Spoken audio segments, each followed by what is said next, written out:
Hello and welcome back to the World Rebalance.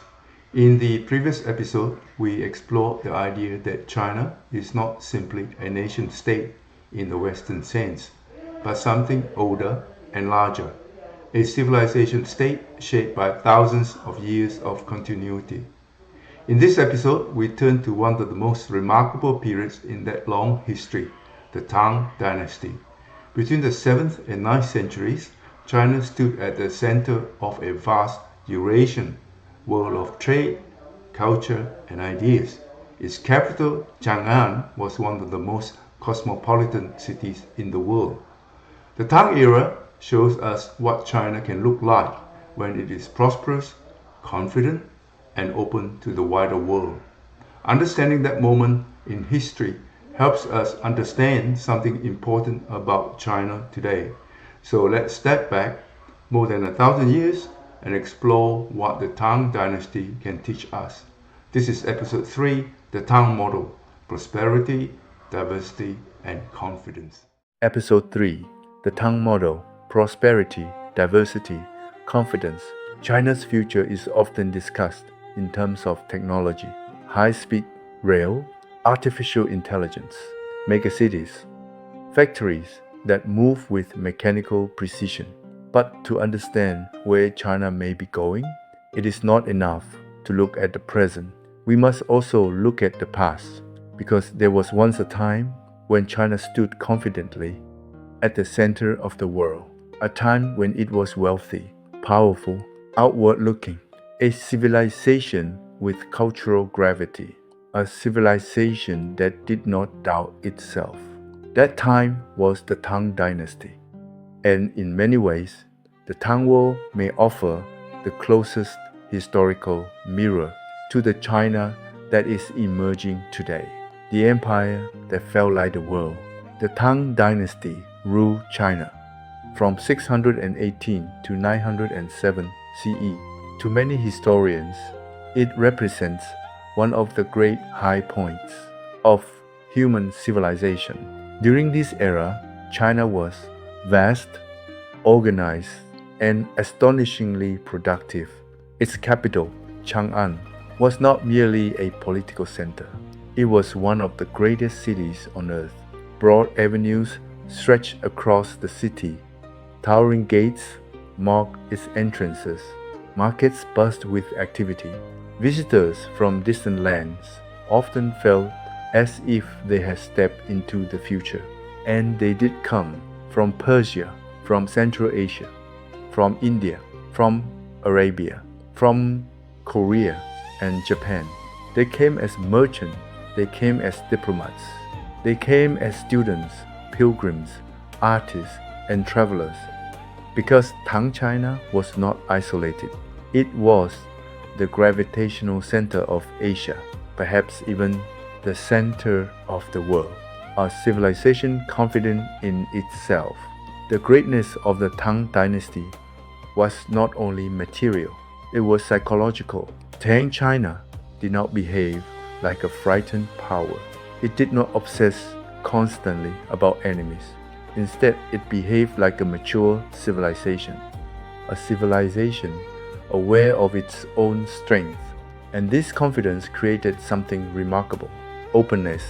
Foreign merchants were welcome. Different religions were tolerated. Music, clothing, art, and ideas flowed into the empire. Tang China absorbed them with ease.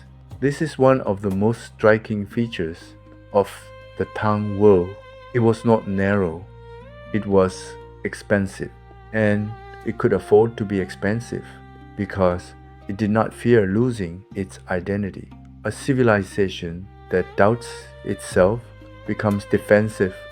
A civilization that trusts itself becomes curious. Tang China was curious. The Silk Road, the first globalization, long before container ships and global finance, the world was already connected. The Silk Road formed a vast network of trade routes stretching across Eurasia. Under the Tang Dynasty, this network flourished. Caravans carried silk, tea, ceramics, spices, horses, precious metals, and textiles. But the most important things traveling along these routes were not goods, they were ideas. Languages traveled, religions traveled, technologies traveled, mathematics traveled, astronomy traveled, stories traveled. The Tang world was not sealed behind walls. It was a hub in a connected Eurasian system. In this sense, the Tang Dynasty was not only a Chinese golden age, it was a global age, a cosmopolitan capital. At its peak, Chang'an may have held nearly 1 million people. For its time, that was enormous, but its true significance was not size, it was diversity. Foreign merchants lived in their own quarters. Persian and Sogdian traders walked the streets. Indian monks debated Buddhist philosophy. Central Asian horsemen served in the military. Korean and Japanese envoys studied Chinese administration. Chang'an became a meeting place of civilizations, a world city. In many ways, it resembled the global cities of our own era, except that its influence did not come from colonial empires. It came from something older, the economic gravity of a vast civilization. And when a civilization becomes prosperous and stable, it becomes a magnet. People come, not because they are conquered, but because they are drawn, influenced. Sometimes it's simply irresistible. Art, poetry, and cultural confidence. The Tang Dynasty is also remembered for something deeper than power. It is remembered for culture. Tang poetry became one of the foundations of Chinese civilization. Poets such as Li Bai, Du Fu, and Wang Wei wrote verses that are still memorized today. Their poems speak of mountains and rivers, friendship and exile, moonlight and longing, ambition, solitude. They reveal a civilization that felt vastness. Great art rarely emerges from chaos. It emerges when a civilization has stability, when survival is secure, when a society has enough confidence to contemplate beauty. The Tang Dynasty possessed that confidence. Its achievements appear not only in armies and trade, but in painting, calligraphy, architecture, music, fashion, in every corner of culture. Power without paranoia. Modern political thinking often assumes that powerful states must become aggressive, that they must constantly search for enemies. But the Tang era suggests another possibility. A powerful state can also focus on administration, on trade, on cultural achievement. The Tang military was formidable. It expanded influence deep into Central Asia. It secured trade routes. It defended borders. But the dynasty did not define itself solely through conquest. It defined itself through civilization.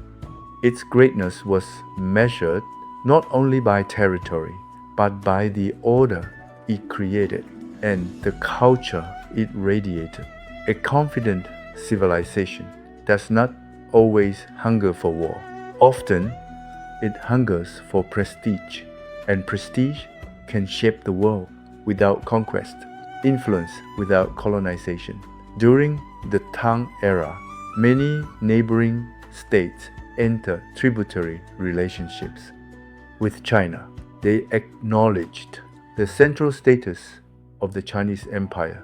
In return, they gained access to trade, protection, and diplomatic recognition.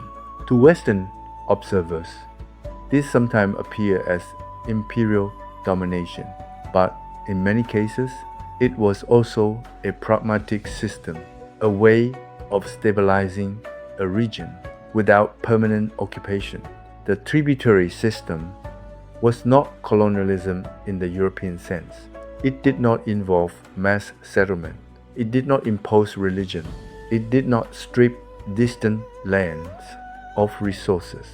Instead, it operated as a network of hierarchy and exchange, a regional order centered on China, not ruled entirely by China, but influenced by it. And in the modern world, something similar may be emerging again through trade, through infrastructure, through technology standards, through economic gravity. A world that does not belong to China, but increasingly moves within its orbit. The Tang lesson. The Tang model can be described simply: prosperity creates confidence, confidence creates openness, openness creates cultural magnetism, cultural magnetism creates influence, influence stabilizes trade, and trade reinforces prosperity, a virtuous cycle. The Tang Dynasty shows what China looks like when it is not struggling to survive, not recovering from humiliation, not defensive, but flourishing, the fragility of golden ages. Of course, the Tang Dynasty did not last forever. No golden age does. Internal corruption, factional struggles, rebellion, decentralization, all gradually weakened the state. The Great Anlushan Rebellion in the 8th century marked the beginning of decline. Eventually, the empire fragmented. Even the greatest civilizations are not immortal. China's history moves in cycles: consolidation, flourishing, decline, renewal. But what is remarkable is that the Tang did not disappear. It became a memory, a reference point, a vision of what China could be. And that memory still shapes Chinese thinking today. The echo of the Tang. The world of the 21st century will not resemble the Tang Dynasty. China's future will be shaped by artificial intelligence, global finance, demographic change, climate pressures, and technological competition. But the Tang offers something deeper than historical nostalgia. It offers a civilizational posture. It shows what China looks like when it is confident, not anxious, not defensive, but culturally expansive, a civilization comfortable with its own strength. And if China reaches that stage again, the global consequences will extend far beyond economics, because the greatest power of any civilization is not its army, it is its ability to make others want to join its orbit. That was the true achievement of the Tang world, and it may yet become the pattern of the century ahead. Closing.